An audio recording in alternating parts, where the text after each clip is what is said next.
자, 오늘 우리가 같이 나눌 말씀의 제목은 그리스도인이 되는 길. 너무나 좀 어색한 제목인데 같이 짧게 두 구절입니다. 우리 두 구절 다 같이 함께 좀 읽으면서 오늘 말씀을 좀 나누도록 하겠습니다. 자, 우리 빌립보서 3장 7절에서 9절입니다. 3절밖에 되지 않기 때문에 한번 다 같이 큰 소리로 큰 소리로 한번 읽어보겠습니다. 시작. 그러나 무엇이든지 내게 유익하던 것을 내가 그리스도를 위하여 다 해로 여길 뿐더러 또한 모든 것을 해로 여김은 내 주 그리스도 예수를 아는 지식이 가장 고상함을 인함이라. 내가 그를 위하여 모든 것을 잃어버리고 배설물로 여김은 그리스도를 얻고 그 안에서 발견되려 함이니 내가 가진 의는 율법에서 난 것이 아니요 오직 그리스도를 믿음으로 말미암은 것이니 곧 믿음으로 하나님께로서 난 의라. 아멘.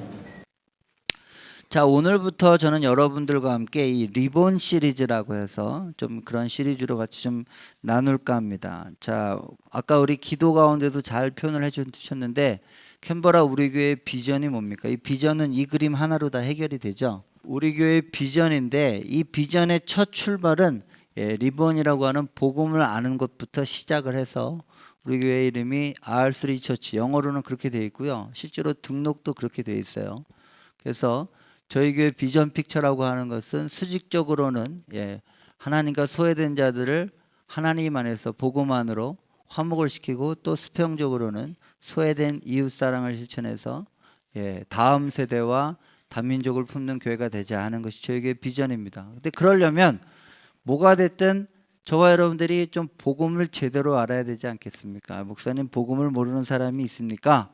라고 이야기를 하시겠지만 의외로 교회를 오래 다니시면서도 복음에 대한 내용들을 정확하게 이해를 못 하시는 분들이 많이 있어서 적어도 캔버라 우리 교회를 다닌다 복음을 아십니까? 라는 말에는 좀 반응을 할 수 있도록, 또 혹시 오늘 제목처럼 아이고 목사님 오늘 설교 참 잘 해주셨습니다. 제가 그렇지 않아도 요즘 그리스도인이 좀 돼 보려고 하는데 어떤 방법을 통해서 그리스도인이 되어야 하는지를 잘 몰라서 오늘 다시 한번 이 기초적인 것부터 좀 같이 이야기를 좀 같이 나눈다면 제가 오늘 정말로 목사님 말씀처럼 그리스도인이 한번 되어 보겠습니다. 혹시 그런 마음을 가지신 분들이라면 바로 여러분들을 위한 메시지고 설교지 않을까 그런 생각을 해봅니다.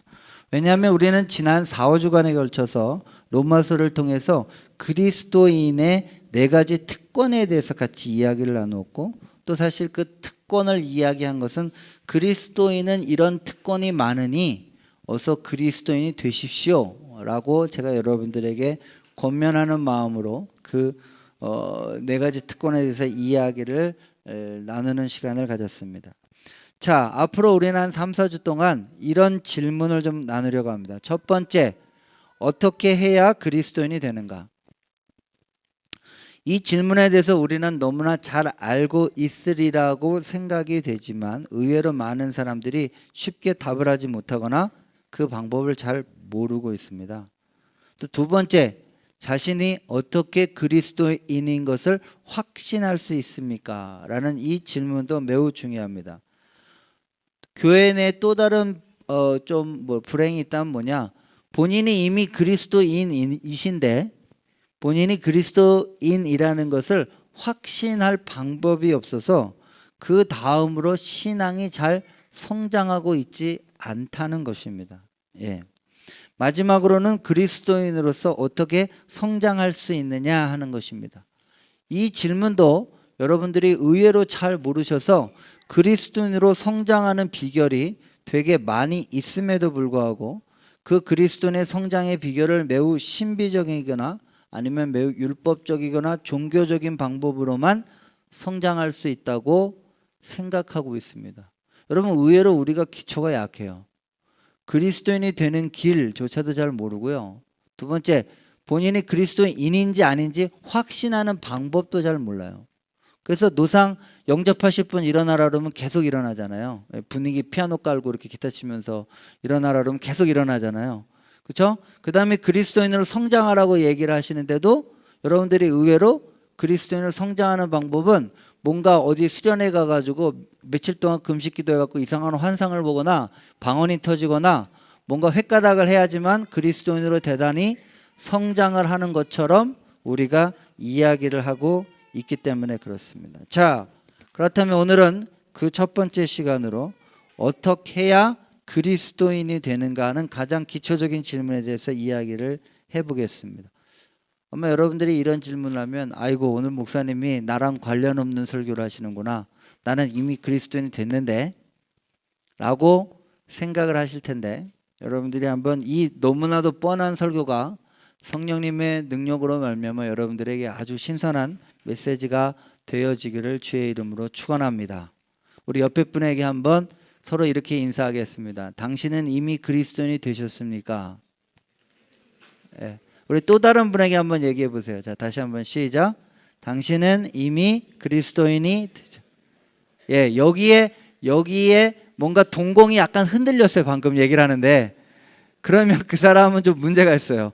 예, 동공이 약간 흔들리신 분에게는 오늘 당신을 위한 설교라고 이렇게 얘기를 해주시면 좋을 것 같아요. 자, 저는 여러분들에게 그리스도인이 되는 길의 첫 번째로 뭐냐, 그리스도인이 되는 길을 막고 있는 세 가지 방법의 길이 있어요. 오히려 그러니까 그리스도인이 되고자 애를 쓰는데 의외로 그 그리스도인이 되는 길을 막는 길이 있어요.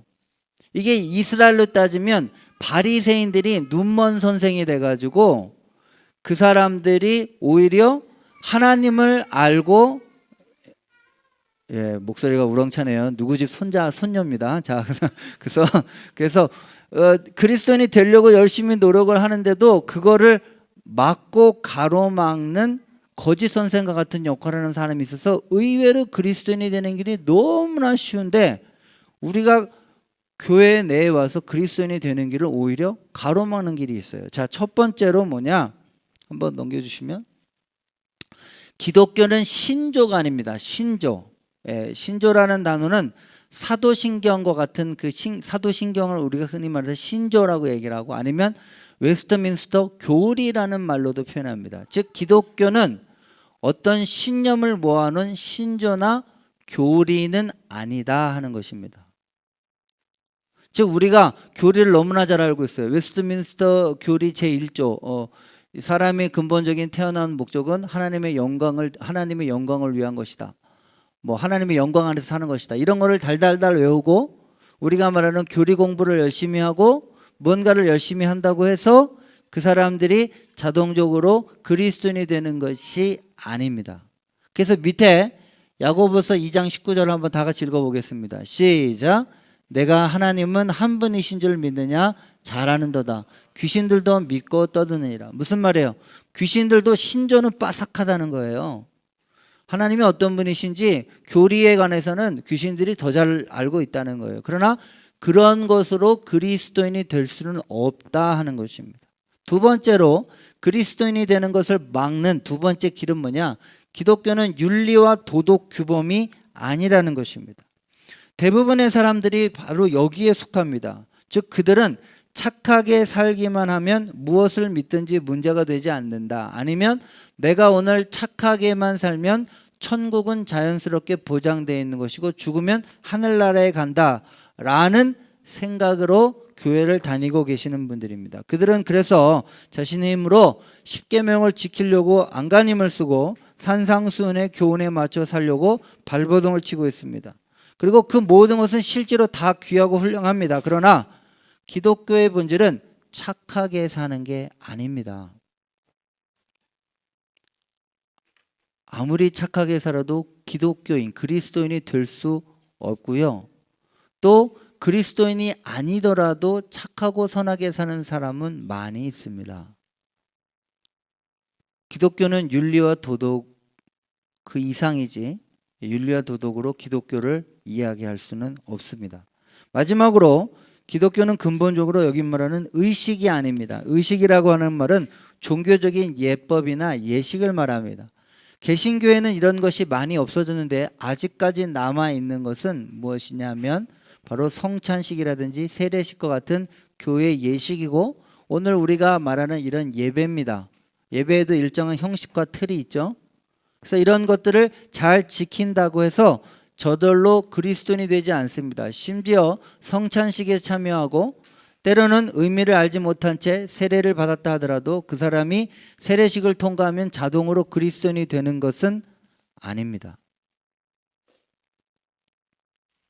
자, 그렇다면 과연 성경 우리가 말하는 그리스도인이 된다 하는 것은 뭘 의미하는 걸까요? 자, 근데 이 세 가지를 합쳐 놔도 안 됩니다. 즉 다시 얘기하면 여러분들 이 세 가지를 합치면 대단한 사람이에요.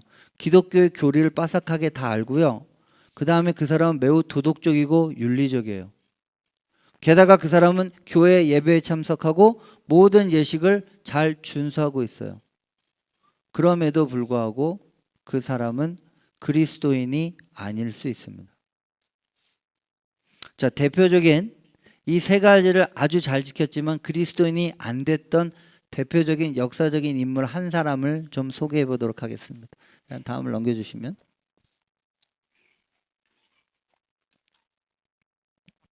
자, 여기에 있는 이 인물은 우리가 잘 아는 존 웨슬리라고 하는 감리교 창시자였습니다. 그리고 여러분이 잘 알다시피 존 웨슬리의 자서전을 보면 그가 대학교 시절 때 홀리 클럽이라고 하는 매우 경건한 클럽을 만들어서 대단히 여러 가지 일들을 했던 것들을 알 수가 있습니다. 자, 그는 옥스퍼드 재학 시절에 동생 찰리와 함께 홀리 클럽이라는 것을 만들었습니다. 그런 1792년 이 종교 모임을 결성하고 이 클럽의 회원은 소위 말해서 종교적으로 엄친아들의 모임이었습니다. 첫째로 그들은 매우 정통의 신앙을 갖고 있는 아까 말한 대로 신조가 대단한 사람들의 모임들이었습니다. 그들은 사도신경을 외울 뿐만 아니라 니케아 신경 그리고 영국 성공회의 39개의 조항을 달달달 외우고 있는 대단히 정통 교리에 빠삭한 사람들이었습니다. 또 두 번째로 그들은 매우 흠이 없는 삶을 살았습니다. 그들은 말 그대로 홀리클럽이었습니다. 저녁마다 기도회로 모였고요. 또 근처 감옥을 매주 방문해서 한마디로 말해서 감옥 선교회를 전도를 했습니다. 또한 그는 개인의 사제를 털어서 그 주변의 빈민가와 슬럼가에 야학과 같은 학교를 만들어 놓고 거기에서 아이들을 직접 가르치고 그 아이들을 후원하는 정도의 선행으로 충만했습니다. 세 번째로 그 사람들은 매우 종교적이었습니다. 매주 성찬식에 참여했고 수요일과 금요일에는 금식을 하였으며 각종 예식에 빠진 적이 없습니다. 우리가 보기에 완벽한 사람입니다. 그런데 이 사람은 그럼에도 불구하고 훗날 그는 자신의 이 청년 시절, 이 대학교 시절에 자신은 그리스도인이 아니었다라고 회상을 합니다. 그리고 그의 자서전에 보면 분명히 나와 있는데 제가 그의 자서전에 있는 한 구절을 좀 읽어드리겠습니다. 1735년 나는 인디언 선교를 위해서 미국으로 건너갔다. 그러나 정작 나 자신은 2년 후에 대단히 깊은 환멸을 느끼며 돌아올 수밖에 없었다. 왜냐하면 나는 인디언을 회심시키기 위해 미국을 건너갔지만 거기서 2년 동안 얻은 결론이라고는 정작 나 자신이 회심하지 않았다는 것을 깨달은 것이었다. 과연 나를 진정으로 그리스도인이 되게 해줄 사람은 누군가? 그는 자서전에 이렇게 씁니다. 놀랍지 않습니까? 대학교에서 홀리클럽이라고 하는 기독교 단체를 결성을 하고 거기서 수많은 선교와 자선 행사를 하고 거기서 심지어 매주 예배를 빠지지 않고 거기다 수많은 교리를 외우고 있는 사람이었지만 결국 그는 자기 스스로가 회심하지 않았다 하는 결론에 이르고 있었습니다. 자, 그렇다면 오늘 저는 여러분들에게 과연 그리스도인이 되는 건 무엇을 말하는 것일까? 저는 오늘 이 자리에 안타깝게도 이 웨슬리와 같은 사람이 많이 있다고 생각합니다.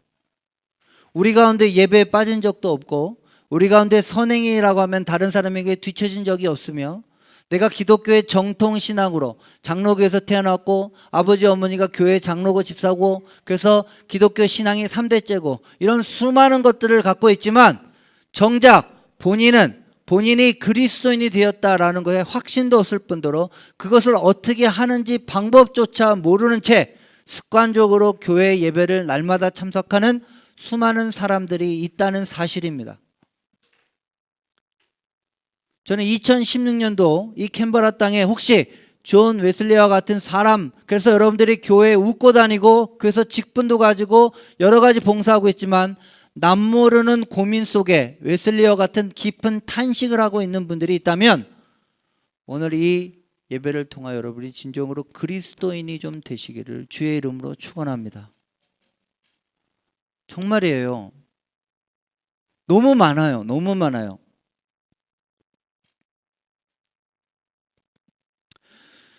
자, 그렇다면 과연 그리스도인이 된다는 건 뭐냐? 아주 쉽습니다. 그리스도인이 되는 방법, 신조도 아니라 그랬어요. 선행도 아니라 그랬어요. 예식도 아니라 그랬어요. 뭘까요? 간단해요. 어떤 한 분과 인격적인 관계를 맺는 거예요. 근데 그 어떤 한 분은 너무너무 쉬워요.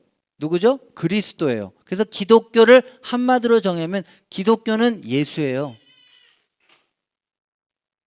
그리스도인이 된다는 건 예수님과 내가 개별적인 인격적인 관계를 맺는다는 거예요. 자, 이게 너무너무 쉬워요. 자, 보세요.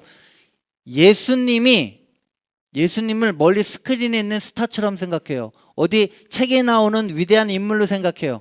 그러면 나는 그분을 지식적으로 많이 알고 있지만 그분과 나는 관계가 없어요.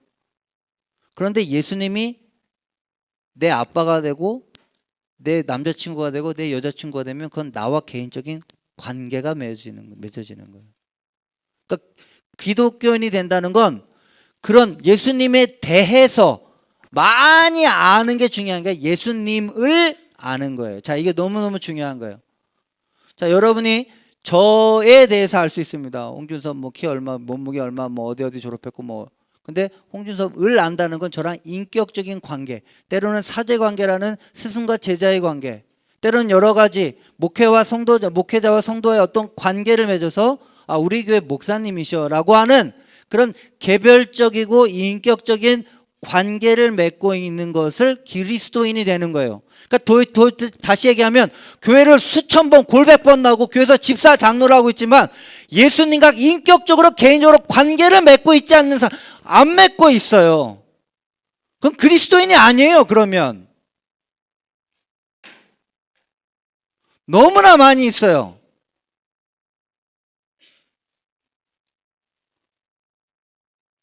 여러분들의 자녀가 저 아줌마 아저씨 누구니? 우리 엄마 아빠인데? 이게 관계예요. 저 아줌마 아저씨 누구지? 이름이 뭐래? 나 잘 몰라. 까무러치죠. 지금 그리스도인이 된다는 것은 신조나 선행이나 예식을 참여하고 있지만 예수님이 나랑 관계가 없어요. 예수님이 너한테 어떤 존재니? 라고 물어볼 때 어떤 존재? 4대 성인? 역사의 위대한 인물? 이러면 그리스도인이 아닌 거예요. 예수님과 개인적으로 인격적인 관계를 맺는 게 그리스도인이 되는 거예요. 아주 쉬워요. 자, 오늘 본문이 그 가장 쉬운 법에 대해서 이야기를 하고 있기 때문에 제가 오늘 본문에 대해서 좀 설명을 해드리겠습니다. 첫 번째로 그리스도인이 되려면 그분을 자신의 삶의 가장 소중한 분이라는 관계를 맺어야 합니다. 자, 한번 첫 번째로 한번 보겠습니다. 들어계시면 한번 예수를 가장 소중한 7절 8절 한번 다 같이 읽어보겠습니다. 시작.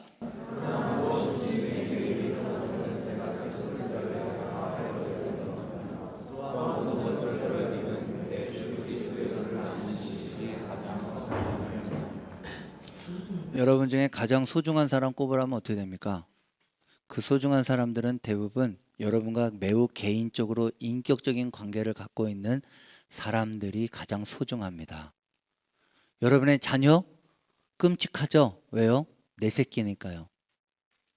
나랑 인격적인 관계를 맺고 있어요. 박태환, 무슨 김연아 아주 좋은 선수고 대한민국을 빛낸 인물이죠. 그러나 그저 그럴 뿐 나랑 인격적인 관계가 없어요. 그래서 나한테는 좋은 사람이지만 소중하지 않아요. 마찬가지예요. 여러분의 남자친구, 여자친구 왜 그렇게 끔찍해요? 나랑 인격적인 관계를 맺고 있잖아요. 그래서 여기에서 말하는 것은 예수를 가장 소중한 분으로 여기라는 말은 여러분과 그런 멀리 있는 지식적인 존재가 아니라 진짜 그분과 인격적인 관계를 맺고 있으라는 거예요. 그러니까 다시 얘기하면 교회를 다니고 있어. 그런데도 예수님이 내 삶에서 뭐가 크게 뭔가를 차지하지 않아요. 그분 때문에 마음이 아파하거나 그분을 마음을 힘들게 해서 내가 마음이 괴롭다든지 요즘 그분과 관계가 소원해서 마음이 힘들다든지 아니면 그분의 마음을 잘 못 알아차려서 내가 좀 답답하든지 하는 게 없어요. 여러분이 김연아의 마음을 모르고 박태환의 마음을 몰라서 마음이 괴롭지 않아요. 그러나 남자친구, 여자친구가 요즘 무슨 생각하고 있는지 모르면 여러분 마음이 심히 괴로워요. 왜요? 나랑 인격적으로 관계를 맺고 있기 때문에 그래요.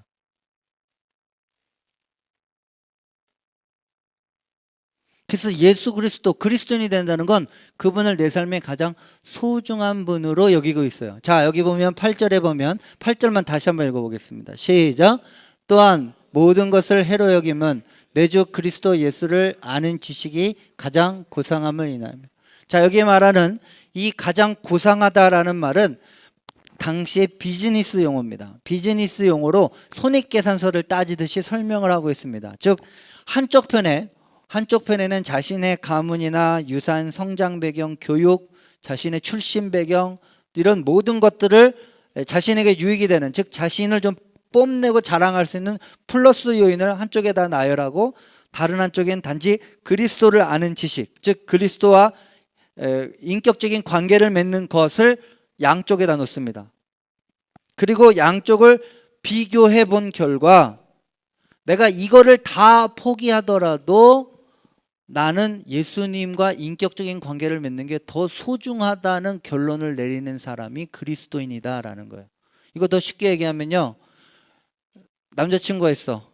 남자친구랑 있으면 아빠가 집 나가래. 그래서 재산 한 푼도 못 준대. 학비도 안 대줄 거래. 너 알거지로 나가려면 나가! 이러면서 딱 했어요. 그런데 이 여자가 밤새도록 고민한 결과 어떻게 해요? 이 남자친구를 포기할 수가 없어요. 그래서 그 모든 것들을 다 버리고 집을 나가서 이 남자친구랑 결혼하기로 했어요. 그게 그리스도인이에요. 아주 쉽게 표현하면. 지금 사도 바울이 딱 그렇게 표현하고 있는 거예요. 사도 바울이 갖고 있는 인격적인 거, 가말리엘의 문화, 아주 율법으로서는 의인이에요.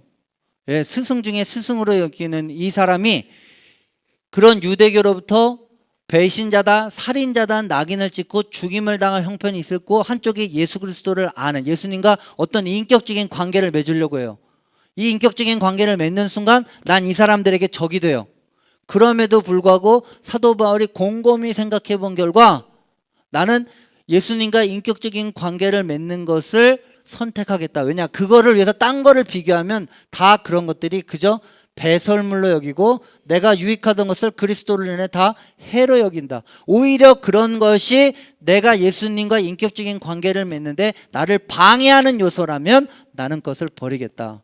나는 예수를 그렇게 소중한 존재로 생각한다 라고 이야기를 한다는 것이죠. 자, 그러면 여기서 질문이 뭐냐? 예수 그리스도가 도대체 뭐길래 사도 바울이 그렇게 모든 것을 다 포기할 정도로 소중한 분이라고 이야기를 했냐는 것이죠. 그렇죠? 그렇게 얘기한 이유는 사도 바울에게 예수 그리스도는 어떤 관계냐? 사도 바울에게 예수님은 자기의 목숨을 건져준 세이비어다라는 그런 관계를 맺고 있기 때문에 그분이 내가의 모든 것을 포기해도 소중하다는 거예요. 자, 두 번째, 그리스도인이 된 두 번째 8절 9절 한번 다 같이 읽어보겠습니다. 시작. 그를 위하여 모든 것을 잃어버리고 배설물로 여기며 그리스도를 얻고 그 안에서 발견되려 함이니.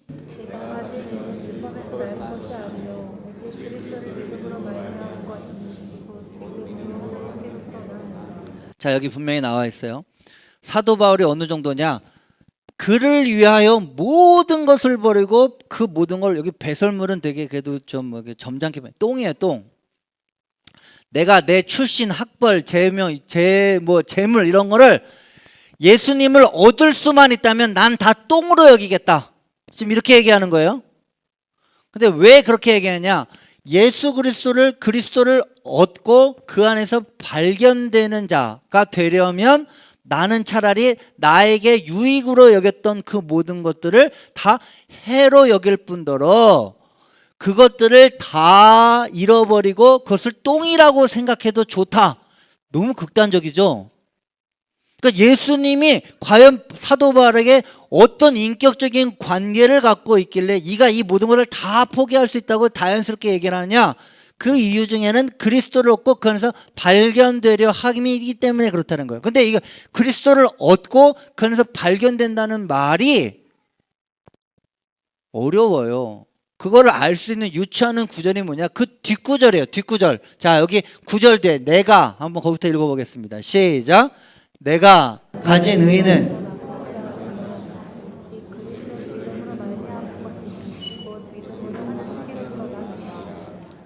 사도 바울이 평생 갖고 있는 고민이 뭐였을까요? 사도 바울이 평생 힘들어하고 평생 갈구했던 게 뭘까요? 의였어요. 의. 어떻게 의로움을 얻느냐? 어떻게 인간으로서 죄를 벗어버릴 수 있느냐가 사도 바울의 평생의 고민거리였어요. 그리고 그는 여러분이 말한 것처럼 가말리엘의 문화로 최고의 랍비로서 율법을 1.1획도 놓치지 않고 그것을 성실하게 지키면 거기서 내가 의로움을 발견할 수 있을 것이다 라고 고민하고 일생을 거기에다가 투자했던 사람이에요. 그런데 그가 예수 그리스도를 만나고 나서 깨닫게 된 것은 뭐냐? 내가 가진 의는 율법에서 낸 것이 아니라 오직 그리스도를 믿음으로 말미암아 그 믿음은 하나님께로 난 의다. 즉 사도 바울은 예수 그리스도를 만나고 하나님으로부터 거저받는 은혜로운 의로움을 받게 됐어요. 그래서 그의 평생의 문제가 해결됐어요. 그러고 나니까 사도 바울 입장에서는 내가 그동안 추구하고 내가 그동안 갈구했던 모든 것들은 예수님을 만나는 걸로 따지면 그건 다 똥이야.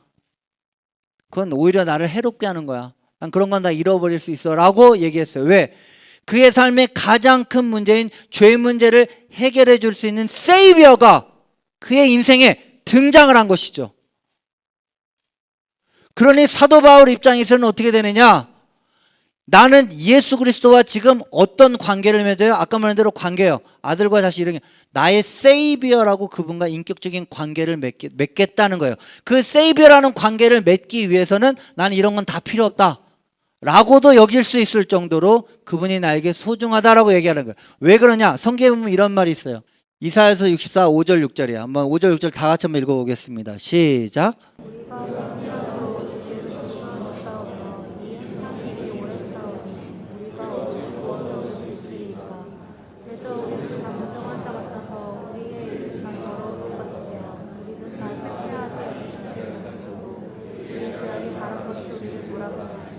사도 바울이 깨달은 건 뭐냐?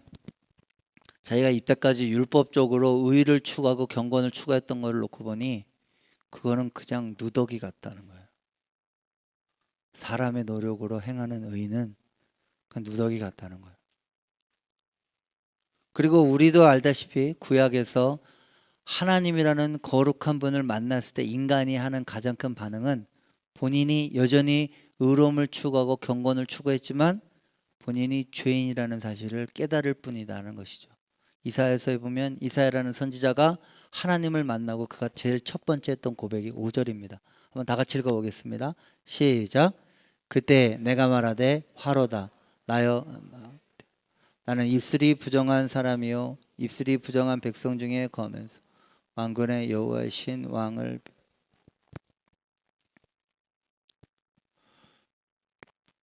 여러분의 삶의 죄 문제 어떻게 해결할까요? 뭘로? 아까 말한 대로 선행으로요? 교리를 외워서요? 예식에 참여해서? 해결할 방법이 없잖아요. 물론 여러분 스스로가 죄인이 아니라고 버팅기고 배짱을 부리시면 저는 할 말이 없습니다. 나 정도 살았으면 됐지 뭘 더 이렇게 생각하시면 저는 할 말이 없어요. 그러나 여러분들도 분명히 아실 겁니다. 여러분이 하나님 앞에 절대 지존자 앞에 섰을 때 여러분들도 똑같이 죄인이라고 고백할 수밖에 없다는 사실이고, 그로 말미암아 저와 여러분들은 이 문제를 해결할 방법을 못 찾을 수 있다는 것이죠. 어떻게 해요? 그런데 사도 바울은 이 문제를 해결해 주실 분을 만났다는 것이죠. 그리고 그분이 내게 먼저 손을 내미시고 내가 너랑 관계를 맺어줄게. 내가 너의 세이비어가 돼줄 거야. 내가 너 대신 십자가에 달려 죽어서 너의 죄 문제를 해결해주는 바로 그런 존재가 될 거야. 그래, 어떻게 나랑 관계를 맺을래? 내가 너의 구원자가 되어줄 테니 너는 나를 구원자로 맞아들여 줄래? 와우, 제가 왜 그걸 거절하겠어요? 그래서 사도 바울은 예수 그리스도가 그의 세이비어가 됐던 것이죠. 그래서 고린도후서 5장 21절에 이렇게 나옵니다. 한번 다 같이 읽어보겠습니다. 자, 한번 다 같이 읽겠습니다. 시작. 하나님이 죄를 알지도 못하신 자로 우리를 대신하여 죄를 삼으신 것은 우리로 하여금 저희 안에서 하나님의 의가 되려. 여기 하나님의 의 기억하세요. 자, 8절 9절 다 같이 읽겠습니다. 시작. 그를 위하여 모든 것을 잃어버리고 우리를 선물로 여기는 그리스도를 얻고 그 안에서 하나님을 행하리니 내가 가진 의는 율법에서 난 것이 아니요 오직 그리스도를 믿음으로 말미암은 것이니 곧 믿음으로 하나님께로서 얻었느니라. 자, 이제 이해가 가십니까? 사도 바울이 모든 것을 잃어버리고 내가 갖고 모든 것을 다 똥으로 여겨도 좋은 것은 그리스도를 얻을 수만 있다면. 근데 그리스도를 얻는다는 말은 뭐예요? 그리스도와 인격적인 관계를 맺는 건데, 그리스도를 얻는다는 말은 나의 삶의 세이비어를 얻는다는 거예요. 내가 이때까지 그렇게 노력을 하고 아까 존 웨슬리처럼 경건을 떨어보고 선행도 해보고 교리도 외워보고 예식도 참여해도 결코 해결할 수 없었던 내 삶의 근원적인 문제를 나의 의와 노력, 내가 가진 율법에서 난 의가 아니라 그분이 나 대신 십자가 달려 죽으심으로 말미암아 하나님 앞에서 의롭다라고 얘기하시는 하나님이 거저 주시는 은혜를 누리는 예수 그리스도를 자기의 삶의 세이비어라고 초청을 해서 그분과 그런 관계를 맺으면 그 결과 하나님께서 치르신 의를 거저 받을 수 있다고 하는 이것을 얻는다면 나는 모든 것을 잃어버리고 모든 것을 똥으로 여겨도 좋다. 나는 예수 그리스도를 나의 세이비어로 모시겠다. 이거예요, 지금 사도 바울의 이야기.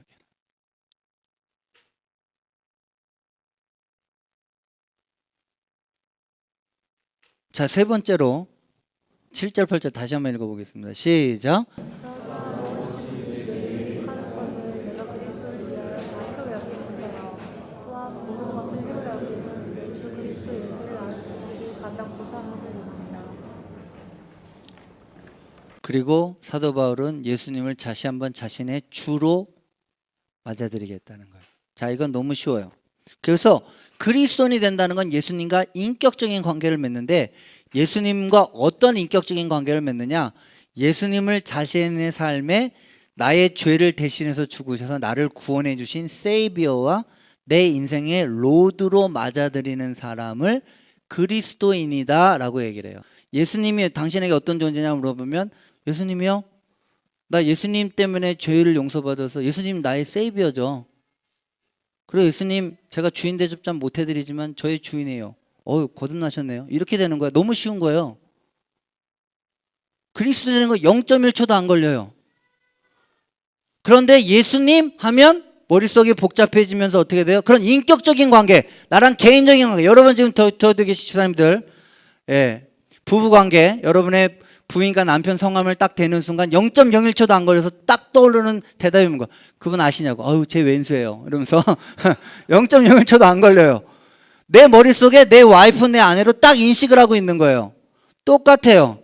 예수님, 그리스도인이 된다는 건 무슨 화려한 신조를 외우고 엄청난 고행을 하고 무슨 선행을 하고 교회에서 직분을 받고 장로가 되고 무슨 어디 가갖고 예식을 지키고 성찬식을 하고 이런 게 아니라, 예수님과 당신이 지금 어떤 관계냐는 거예요. 어떤 관계로 인식하고 있냐는 거예요. 여기 지금 학생들에게 목에다 칼을 대놓고 너 한국에 있는 네 엄마 아빠 부인해. 그럼 부인해요? 물론 칼이 무서워서 잠깐 없다고 하겠죠. 그러나 머릿속에는 지워지지 않아요. 우리 엄마 아빠 당연히 한국에 있고 엄마 아빠 이름 누구고 다 알아요. 내 머릿속에 지워지지 않은 나와 인격적인 관계예요. 똑같아요. 그리스도인이 되는 것은 아주 쉬운 거예요. 예수님이 당신에게 어떤 존재냐라고 물었을 때 내 아빠 엄마와 똑같이 인식하는 거예요. 그러나 내 아빠 엄마가 아니라 예수님은 나를 대신해서 십자가를 돌려서 내가 그렇게 노력을 해도 해결할 수 없던 죄 문제를 대신 해결해서 나를 죄악에서부터 건져준 나의 생명의 은인 세이비어고, 내가 오늘 잘 주인 대접을 못해줘도 천지를 창조하신 창조주고 역사의 주관자이기 때문에 당연히 내가 주인 대접을 해야 되는 주인으로 인식하고 살아가. 그러면 그 사람이 그리스도인이에요. 그래서 그리스도인이 된 지를 언제 제일 잘하느냐? 여러분들 우리가 죄지고 개판 치고 있을 때 나 이러다가 벌 받을 것 같아. 하나님한테, 나 아빠한테, 내 주인한테 혼날 것 같아. 그러면 얘 주인으로 인식하는구나, 이런 거예요. 그런데 여러분 똑같이 죄를 짓고 난 다음에 넌 크리스찬들은 어떻게 해요? 즐겁게 잘 놀았다 이래요. 제가 늘 얘기하지만 토요일날 저녁에 클럽 가가지고 열심히 춤을 추고 새벽에 들어왔는데 한쪽엔 뒤통수가 뜨뜻해. 나 오늘 교회 가야 되는데 나 이거 어떡하지? 이러고 있어. 그러면 걔는 오히려 거듭난 애예요. 예수님이 그렇게 가까이 있잖아요. 마치 여러분이 부모한테 혼나는 것처럼. 그리고 나 요즘에 회사 좀 문제가 생겼는데 학교에서 주님 좀 도와주세요. 아빠라면서요. 이게 관계예요. 그런 거를 인식 못하는 그건 기독교인이 아니에요. 그리스도인이 아닌 거예요. 너무 쉬워요. 그리스도인이 되는 것은 예수님과 여러분이 어떤 인격적인 관계를 맺고 있느냐 하는 거예요. 자, 제가 오늘 말씀을 맺겠습니다. 오늘 이 자리에 계신 분들은 교회를 오래 다니고 여러 가지 생각을 하고 있지만 예수님이 자기 머릿속에 일주일에 한 번도 떠오르지 않은 사람이 있습니다. 왜요? 김연아랑 박태환이랑 똑같죠. 그건 멀리 있는 존재고 주일날 예배 시간에 목사님이 설교하는 사람의 인물이지 내 머릿속에는 존재 자체가 없어요. 여러분들이 인격적인 관계를 갖고 있으면 여러분 머릿속에 떠올라야 돼요. 엄마 아빠가 불현듯 생각나시죠? 남자친구가 그립다고 생각이 나시죠? 그게 인격적인 관계야. 하다못해 여러분 모건도 생각나요. 일주일 동안. 그게 나랑 인격적인 관계를 맺고 있기 때문에 부인할 수 없기 때문에 그런 거예요. 근데 예수님이 한 번도 생각이 안 나. 교회를 그렇게 수십 년 다녔는데 예수님과 나와 인격적인 관계가 아니야. 그냥 멀리 아는 사람이야. 기독교인이 아니에요. 그리스도인이. 오늘 그런 것들을 좀, 그리스도인들은 그래서 예수님 제 머릿속에 들어오세요. 이렇게 하셔야 돼요.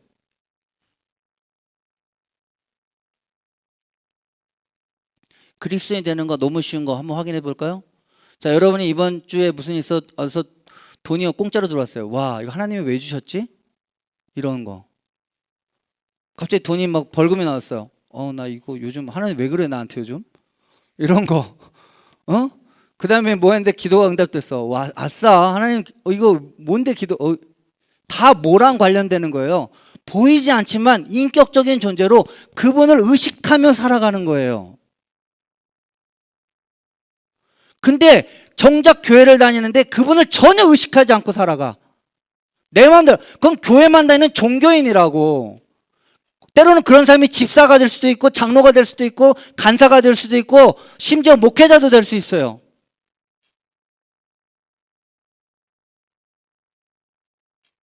그리스도인이 되는 것 아주 쉽습니다. 예수님과 인격적인 관계를 맺으시기를 주의 이름으로 축원합니다. 자, 말씀을 맺겠습니다. 제가 오늘 이 말씀을 맺으면서 여러분에게 쉽게 정리하기 위해서 A부터 D까지, 이거 워드 플레이인데 여러분들에게 예수 그리스도가 되는 길을 다시 한번 정리하고 마칠까 합니다. 첫 번째, 자, 우리 01번 보면 어드미트죠. 예, 인정하라입니다. 한번 같이 따라하겠습니다. 인정하라. 예, 이게 A 첫 번째 단계예요. 자, 한번 같이 읽겠습니다. 시작. 이것은 우리가 죄인인 것과 구원자가 필요하다는 사실을 인정하는. 예, 여기서부터 시작해요.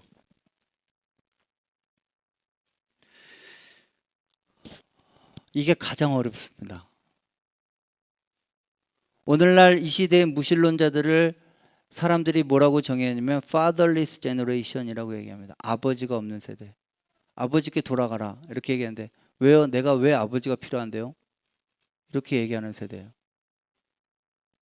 여러분, 사실 성경에서 말하는 죄는 자기 중심성을 갖고 있습니다. 아까 우리 조대님 사님도 잘 설명하셨는 것처럼 기도 가운데 하나님의 순서에 의하면 먼저 하나님을 사랑하고 그 다음에 이웃을 사랑하고 마지막으로 자기를 사랑해야 됩니다. 하지만 죄인은 이 순서를 정반대로 뒤집어서 자신을 가장 사랑하고 그 뒤에 이웃을 사랑하고 하나님을 가장 멀리 둡니다.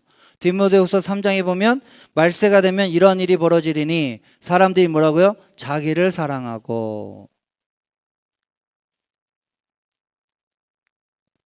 그래서 여러분이 죄인이라는 걸 확실하게 느끼고 싶으시고 예수님이 여러분 삶의 구원자의 필요성을 어드미트 인정하고 싶으시면 여러분이 뭐가 되든 나만 생각하면 난 죄인이라고 생각하시면 됩니다. 그 나가 조금 더 발전하면 다 내 새끼, 내 가족 이렇게 해서 다 그렇게만 챙긴다. 그럼 난 죄인이구나 생각하시면 됩니다. 여러분들이 열심히 땀을 뻘뻘 흘리고 일하는 모든 것도 다 내 새끼, 내 가족만 생각하는 자기 중심성에서 비롯된 열심이고 성실입니다. 엄밀히 따지면 그게 죄인이에요. 사실 이 첫 번째 단계가 가장 어려운 단계고 이것만 넘어가면 모든 것이 수월합니다. 왜냐하면 이 단계는 우리가 우리 자신을 직면하는 가장 정직한 자리고 또한 매우 굴욕감을 느끼게 하는 단계입니다. 내가 죄인이라니, 내가 누군가의 구출이 필요한 존재라니. 사실 하나님이 세이비어다라고 얘기하는 건 누군가가 나를 구원해 주었다는 거니까 내 힘으로는 도저히 구출될 수 없다는 것을 인정하는 거죠. 사도 바울이 이거를 인정하는데 오래 걸린 거예요. 자기가 갖고 있는 모든 아까 말한 대로 가문, 명예, 유산, 지식 다 합쳐도 자기가 자기를 죄에서 구출할 수가 없어요. 그런데 예수 그리스도께서 십자가에 달리신 것을 내가 거저 믿으면 그분의 의가 내게 임하여 내가 죄로부터 구출될 수 있다는 사실을 깨닫고 난 후에 아까 말한 대로 그는 모든 것을 다 배설물로 여겨도 좋다라고 생각한 거예요. 그건 제가 이렇게 목에 힘을 주고 막 소리를 빽빽거려서 얘기해서 될 문제가 아니에요. 이건 성령께서 역사하셔야지. 당신은 죄인입니까가 인정되려면 이거는 정말 죄를 너무 많이 짓고 감옥에 들어가서 정말 죄인인 걸 깨닫든지 아니면 정말 철이 들어서 본인이 죄인인 걸 깨닫든지 보시면 돼요. 여러분들 인간이 죄인이라는 걸 가장 크게 깨달은 건 애들 보면 압니다. 애들이 막 물건을 나눠주고 서로 사이좋게 지내나요? 늘 싸우죠. 늘 자기 것 뺏어요. 내가 내 것을 위해서 싸워요. 그런데 나눠 가지라는 건 가르쳐줘야 돼요. 그러나 이기적으로 살라는 건 신기하게도 안 가르쳐줘도 다 따라해요. 이 자기중심성이 본인이 정말 죄인이라는 걸 인정하지 못하신다면 한번 오늘 이 시간에 기도하시기 바랍니다. 하나님, 내가 얼마나 죄인인지 한번 보여달라고. 근데 왜 아까 제가 말한 그 의가 뭐냐, 왜 우리가 착각하냐면 제가 늘 얘기하지만 이게 나예요. 근데 요 밑에 우리가 말하는 죄성이라고 하는 그 자기중심성의 찌꺼기가 요 밑에 있어요. 나는 요거를 가만히 놔둬요. 그럼 어떻게 됩니까? 찌꺼기가 밑으로 싹 가라앉아요. 그럼 위가 맑은 물이 있어요. 비교적. 그 비교적 맑은 물이 자기가 세련돼 보이는 거예요. 그리고 성인 될수록 이걸 관리를 잘하죠. 그런데 여러분 한번 휘저어 보세요. 밑에서 그냥 꾸정물이 확 올라오죠. 그 대표적인 우리 가정주부 되신 집사님들, 애들이 여러분 열받게 할 때 내 안에 그런 죄성이 있는지 모르시겠죠? 다 나옵니다. 막 끌어오르죠. 그래서 첫 번째 가장 중요한 건 어드미트. 죄인이라는 걸 인정하고 나에게 구출자가 필요하다는 것을 인정하시는 저와 여러분이 되기를 주의 이름으로 축원합니다. 두 번째로는 B로 넘어가겠습니다. B. believe. 자, 한번 같이 읽겠습니다. 시작. 예수 그리스도를 자신의 삶의 구원자, 구출자, 죄의 문제를 해결해 주신 분으로 믿는 것. 즉 예수님의 2000년 전의 십자가의 사건이 바로 나의 죄를 해결해 주시기 위한 사건이라고 믿는 것.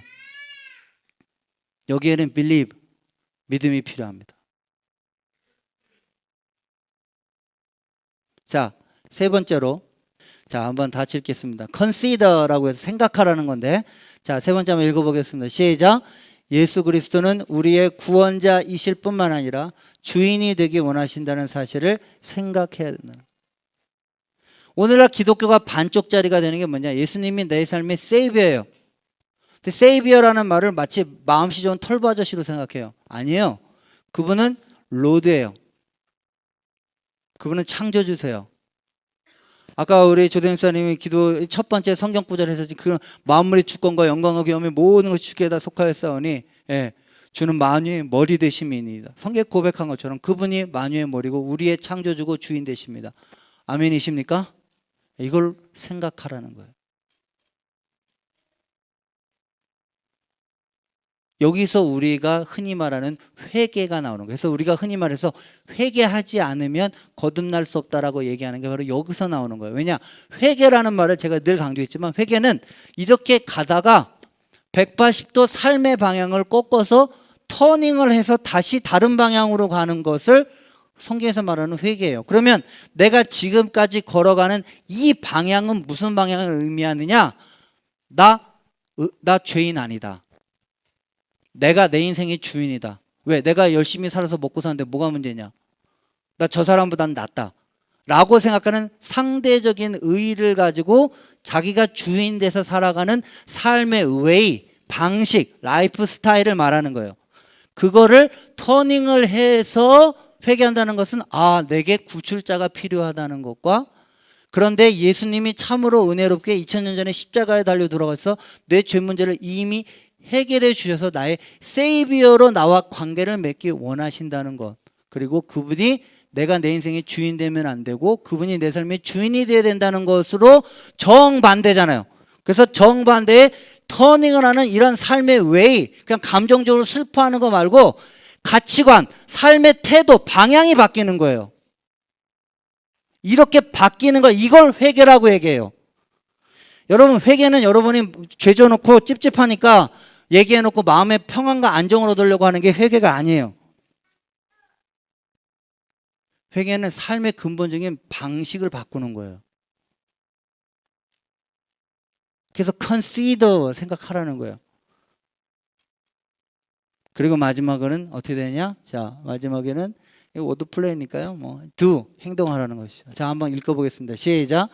그것은 분명히 이제 개인적인 결단과 요청. 이것을 좀 더 신앙적인 용어로 한다면 영접을 하는 행위를 구체적으로 해야 된다. 자, 그 마지막으로 우리에게 위로가 되는 성경 구절 한 구절을 읽고 마치겠습니다. 20절 한번 다 같이 읽겠습니다. 시작.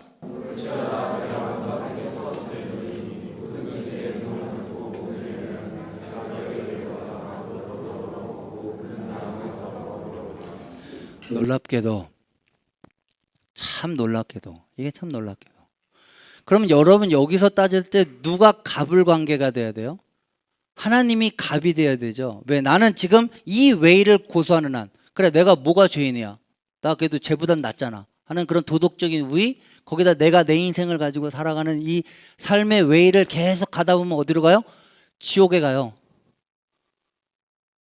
그런데 하나님은 나에게 이 삶을 돌이켜서 새로운 삶을 살기 위해서 예수님을 십자가에 죽여가지고 내 삶의 새로운 삶을 살아갈 수 있는 길을 열어주셨어요. 그러면 누가 갑이에요? 하나님이 갑이죠. 내가 의리예요. 하나님한테 제발 나도 그런 길을 알려달라고 이렇게 노력을 해야 돼요. 그런데 성경에는 뭐라고 나와 있냐면 볼지어다 내가 문 밖에 서서 두들린대요. 그리고 네가 그냥 문을 열면 갑인 내가 너에게 들어가서 너와 함께 더불어 먹어서 내가 너를 그 길로 구원해 주겠대요. 여러분 이게 복음이 굿뉴스예요.